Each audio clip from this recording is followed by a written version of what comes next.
Yo, what is up, everybody? You're having a great week. Let's talk about Gate 35, which is all about the journey, being on the path of progress and making progress.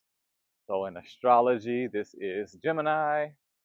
In tarot, this is the Six of Swords. And in the I Ching, this is about progress. And it's all about gaining wisdom from experience, going through the different cycles in life, going through the journey, being present in the journey, and seeing what the universe has to teach us through those journeys. And this is located in the throat center, reaching down towards the emotional solar plex. So I've definitely been in my cyclical journey energy last week, reviewing a lot of the cycles in my life. I feel like I'm at a point where I've been here before. A cycle is coming to an end or starting again, depending on how you want to look at it. And I'm a lot more present in the cycle, feeling the emotions going through the cycle versus being a little bit more numb to it in the past. And so, in essence, this energy is all about embodying those natural cycles in our life and really looking at the importance of what the experiences can teach us and looking at our progress, even though we may not feel we've made progress through these cycles. It's really about reframing the lessons we've had over our lives, our past experiences, or our current experiences to look at it in a way that we can gain wisdom from those experiences.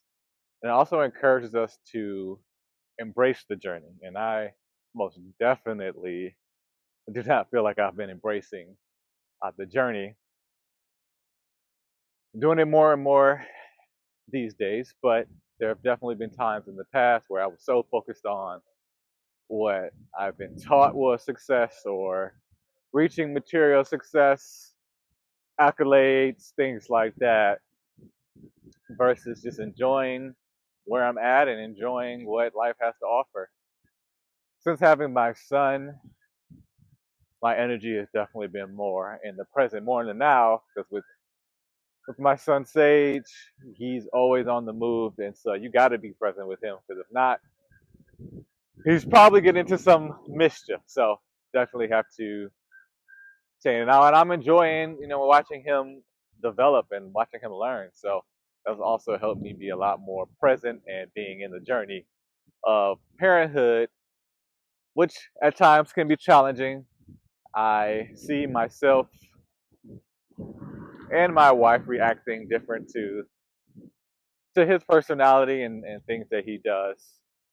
And I'm learning from both of them to just embrace what life is offering me, taking lessons from him, taking lessons from her, and not taking anything, too serious along this journey. And also, we can use this energy to stimulate a deep understanding that every beginning brings an end, or every end brings a new beginning. And you can look at the new beginnings as a way to foster resilience and adaptability, because you made it through the past experience.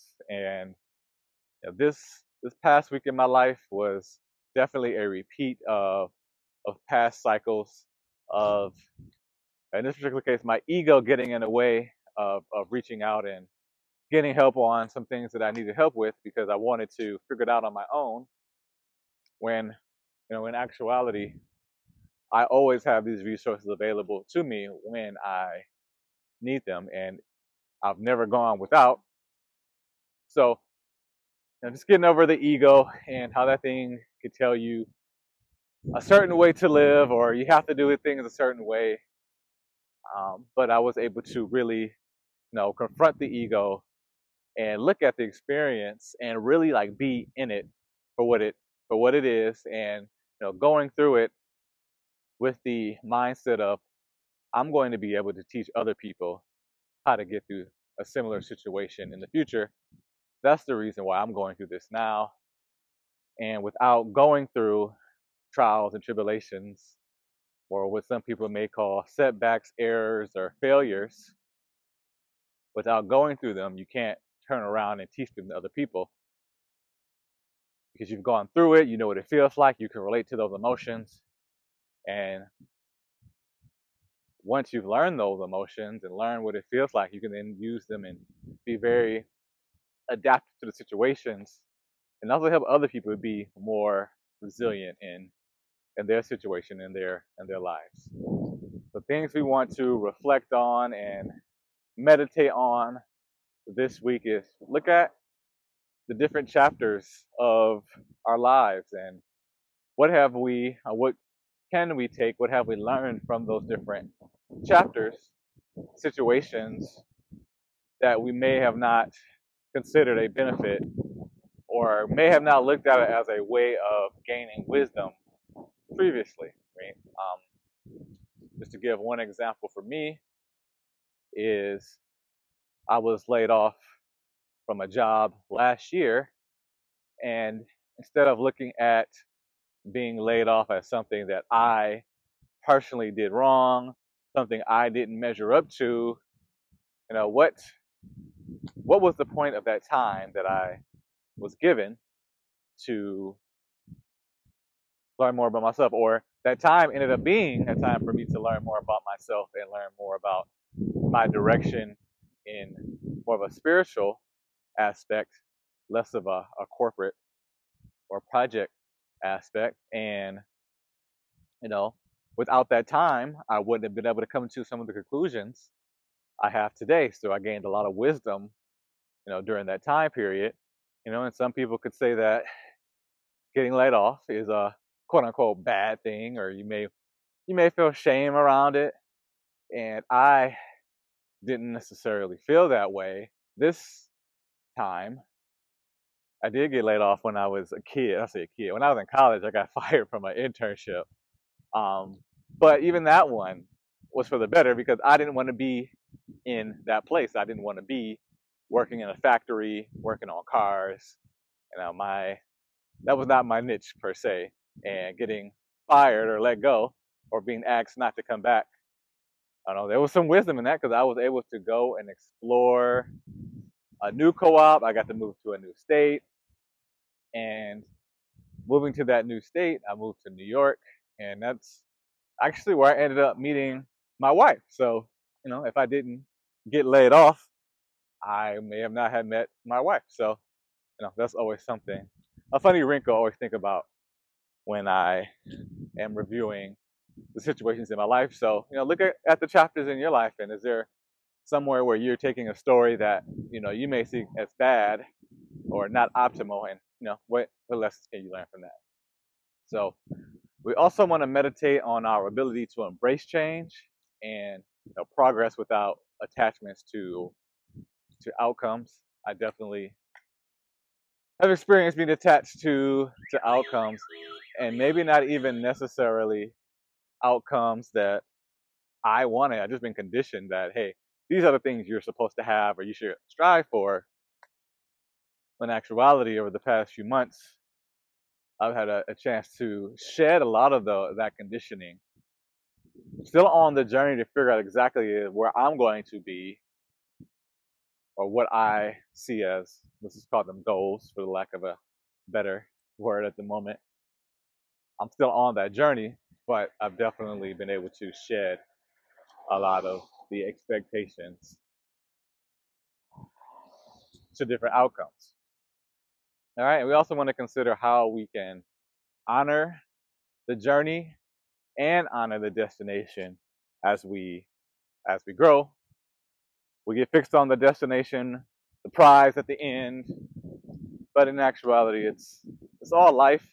The journey is a lot of times longer than the actual, celebration of achieving the goal. Right? You play a sport. The match goes on for a while. The winner or the medal ceremony doesn't go on, that long compared to the journey. So just remember that we need to honor both the journey and the destination for what it has to offer, even if we don't make it to the destination we initially sought. Uh, when we're in the shadow of this energy of the journey, it's gonna be showing itself in ways that may manifest as fear, or we may be stagnant in our lives or just dissatisfied in general with the journey, because we're so focused on where we're not at the moment, right? We're not where we want to be. We're not in a place that feels good to us, right? So we can get on that energy in the shadow and be really dissatisfied is the word I'm looking for, with where we're at in life. So to enlighten ourselves or to get out of the shadow, we have to recognize that the experience, whether pleasant or challenging, it's all going to contribute to our betterment, contribute to our evolution, and contribute to us eventually reaching where we need to go. So in human design, this is located in the throat chakra, and this gate influences the expression of our experiences and our insights, so how we communicate those experiences to others, and it connects to the solar plexus. And what that gives us is an emotional depth that we carry with our clarity or our communications, and bringing clarity to our communications. This is also part of the collective sensing circuit. And so this energy is focused on sharing experiences and collective progress. I'm really feeling these past couple weeks there. The energy has really been flowing, I'm gonna call it, from week to week. It seems that me embracing these energies over the past few months, really digging into the gates and sharing my experiences here, I've seen a lot of progress, and I've also been able to help others with their progress as well. So yeah, this gate also highlights the importance of communal narratives and our shared experiences. Again, making sure that we share our journey, because we're all going through something, and a lot of times we'll find out that we're going through the same stuff. It just may look a little different at times, or it's a different flavor, but we're all going through something. If I'm going through feelings of lack and frustration, there's a good chance that other people in the community are also going through those same, that those people will, or that you may be going through those same experiences and having those same feelings. This gate strategy is generated energy, or it carries generated energy, so it's going to require us to respond to external stimuli to potentially activate this energy. And this energy promotes the articulation of what we've learned, sharing our wisdom, encouraging the community, encouraging growth, and encouraging understanding within ourselves and within others. And when we activate this energy,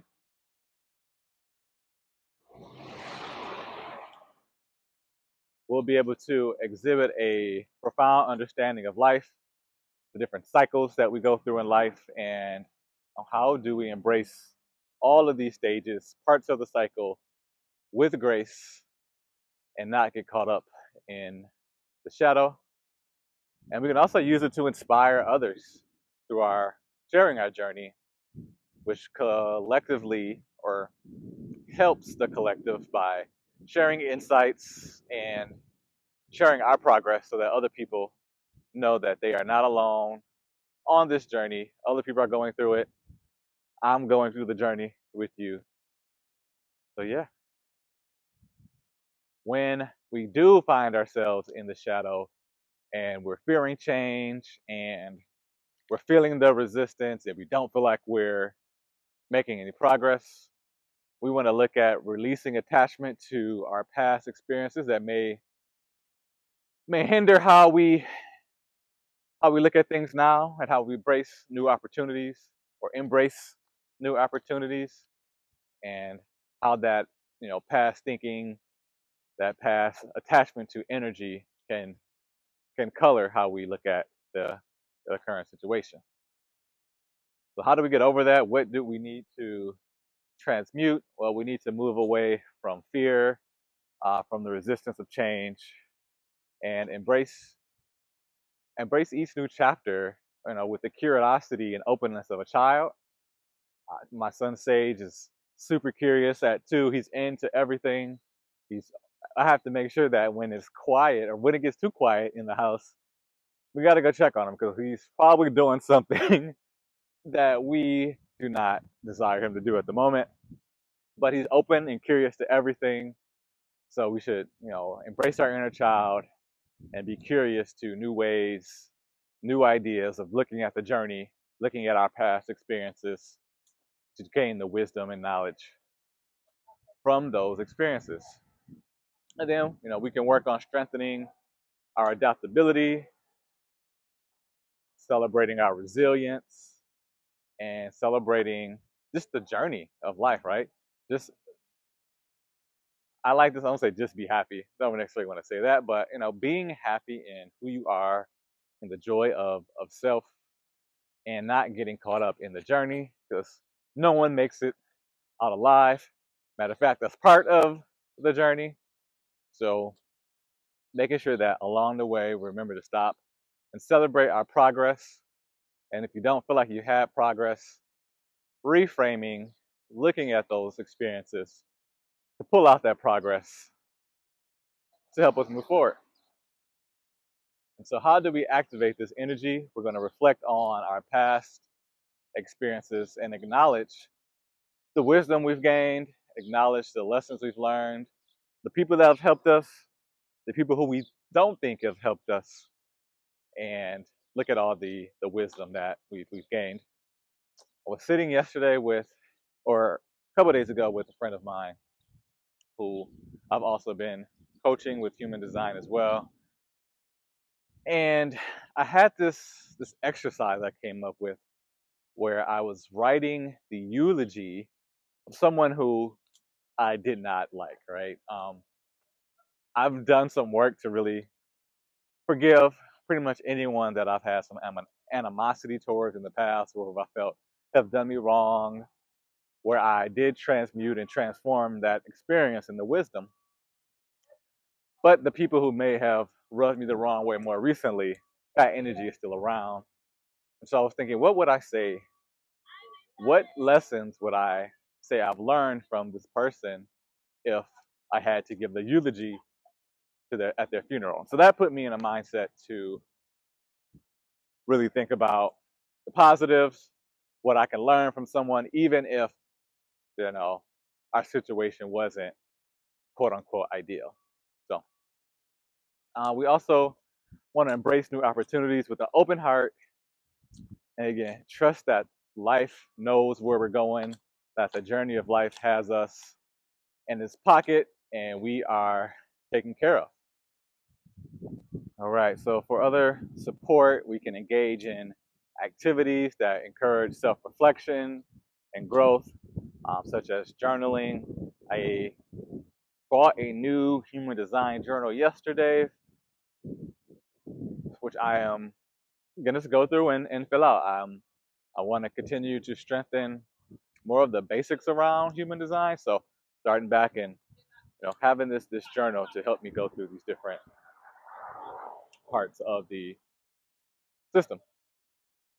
Because cycles, life is just one big cycle filled with other little smaller cycles within.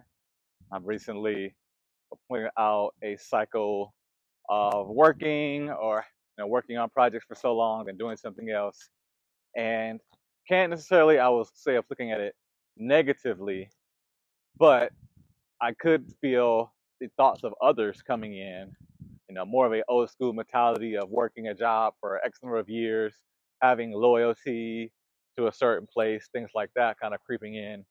A lot of that has to do with just general conditioning, being taught, go to school, get a good job, you'll be there, they'll take care of you, which in 2024, that is not the case anymore.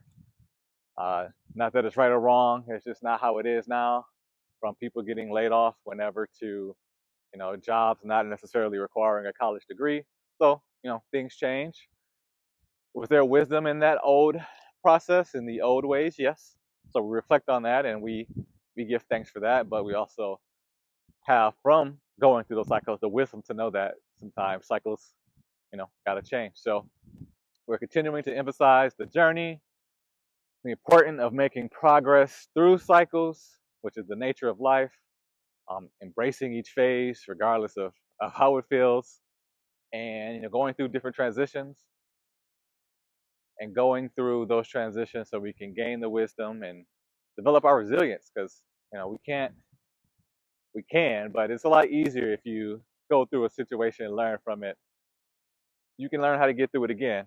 um, I'm coming to a point where a lot of the lessons in my life are coming to a head, and I'm finally getting in, I would say, my flow of identifying exactly where I'm at on the journey, exactly where I should be, and directing, the journey where I want to go next. And been highlighting and understanding my value to that I bring to any given situation, not undermining my own value, and also buying into the process, trusting the process, to borrow the basketball phrase or the fitness phase, and being okay with the journey and being okay with the destination wherever I end up.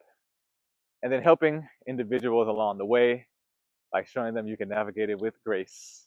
And hopefully I'm inspiring others to find their way to live their journey, to take their experiences, reframe those experiences so they can use that wisdom to make progress on their own journey. So that is what I got for you this week. Gate 35, the journey. I'm definitely plugged into my journey. Let me know how your journey is going as well down below. If you're open to it, you can sign up for my community beta, So Successful. And if you're also interested in a human design reading, I will drop the link below. Other than that, take care. If you like this video, please like and subscribe. Peace.